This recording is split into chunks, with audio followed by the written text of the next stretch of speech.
Papahirapan ni Tanggol itong si Rigor sa pamagitan ni Suarez. Maging tauhan ni Tanggol itong si Suarez para pahirapan umano si Rigor. Aga buhay na itong si Marites. Abot langit naman ang pagsisisi ni Rigor, tsaka siya ay natauhan.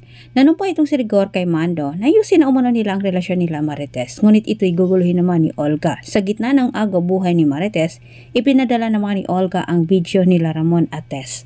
Nakipagtulungan din itong si Dindo kay Olga para tapusin ang buhay ni Don Julio, kaya pati ang nurse damay-damay na. Habang wala itong si Ramon sa mansyon, ay sinamantala din ni Olga ang pagkakataong ito para si Don Julio ay mapatay sa pamagitan naman ng pag-inom ng masamang gamot. Pumalya ang plano ni Olga. Naamoy ni Don Julio ang hawak ni Olga. Ipinakita ni Olga kay Ramon ang lantaran ang totoo niyang kulay. Habang sinasaktan ni Olga itong si Don Julio ay hindi na malaya ng balitang Olga na bubalik na si Ramon sa mansyon, pati itong si Dindo. Agaw pansin naman kay Ramon ang ingay sa loob ng si Dindi Julio.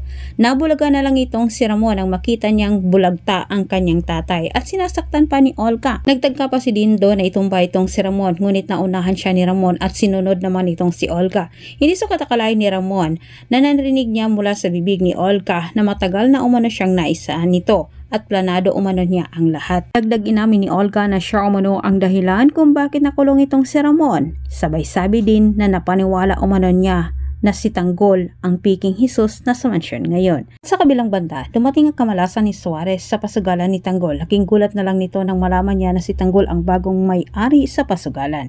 Ginawang paay ni Tanggol ang diamante para mapataob itong si Suarez at mabaon sa utang. Tagumpay ang plano ni Tanggol. Lubog na sa utang itong si Suarez at hawag na niya ito sa liig. At para makabayad itong si Suarez sa utang niya kay Tanggol, may isang bagay na hiniling si Tanggol mula kay Suarez, ang proteksyon umano mula sa India. At higit sa lahat, gusto umano ni Tanggol na pahirapan ni Suarez itong si Rigor. Maraming salamat sa panonood. Antabayanan po ninyo ang susunod ka-update.